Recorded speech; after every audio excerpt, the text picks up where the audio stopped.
Hi, I'm Jeff Marsacci, estate planning attorney in Raleigh with offices in Asheville. Now, I've been working and I've helped a lot of domestic partners do their estate planning over the years.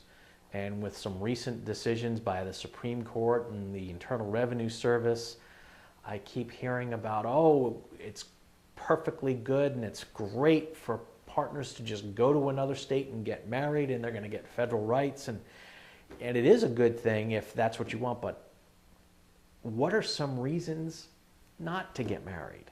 Because I've actually had this come up with a few of my clients, whether or not it makes tax or other sense or benefit sense to go out and get married. Well, I looked and there aren't a lot of articles on reasons to not get married, but here are a couple of things that might give some partner couples a little bit of pause and stop, step back, think about it, and see if this really is something that's going to be beneficial. The first, Social Security benefits. I have a couple of clients who had been married before. Now they're in a partner relationship and they're wondering, should they get married? But they are receiving Social Security based upon an ex-spouse's Social Security.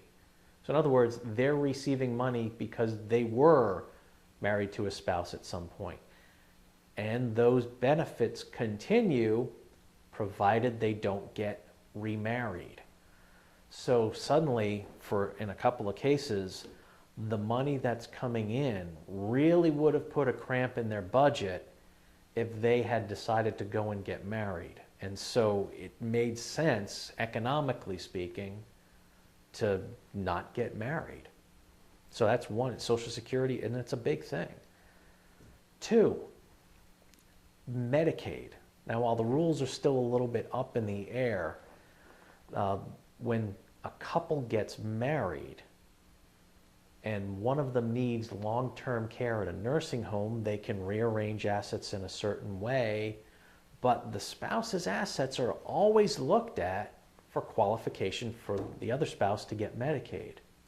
If you don't get married, then the other spouse can have all of their assets and they won't be affected in any way by a Medicaid spend down for the person who does need Medicaid for nursing home care.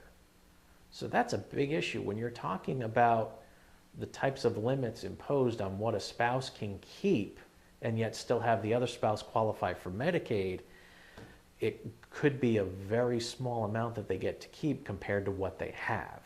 So again, another reason to stop and think, well, maybe getting married isn't exactly what we want to do.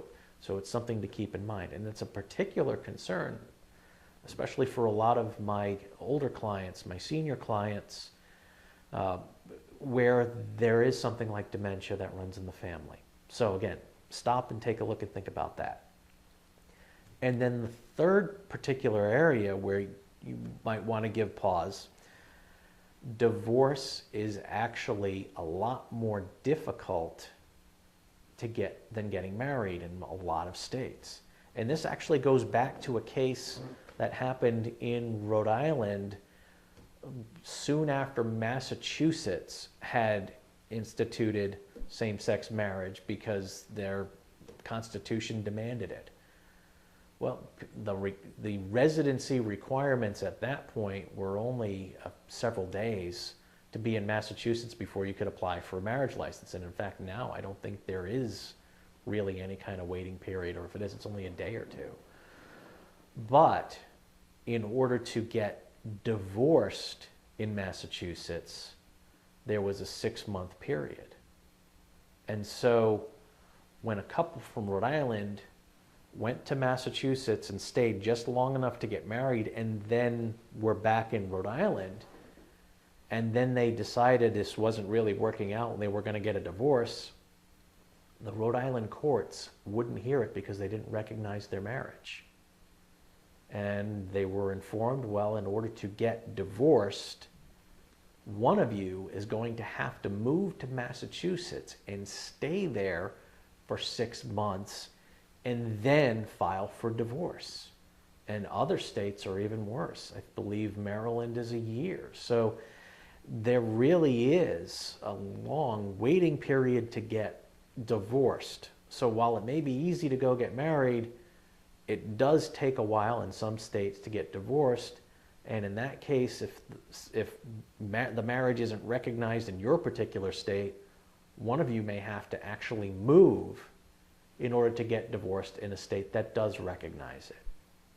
So really, those are 3 reasons to stop, give a pause and say, wait a minute, just because we're same-sex partners and we can get married and we can get these other federal benefits, again, benefits I've talked about previously, there are some things in the other column that say, well, wait a minute, maybe we should think about whether or not this is a good idea, and maybe the answer economically is no. So again, I'm Jeff Marsacci. I'm a life and estate planning attorney in Raleigh with offices in Asheville, and I want to thank you for listening. Have a great day.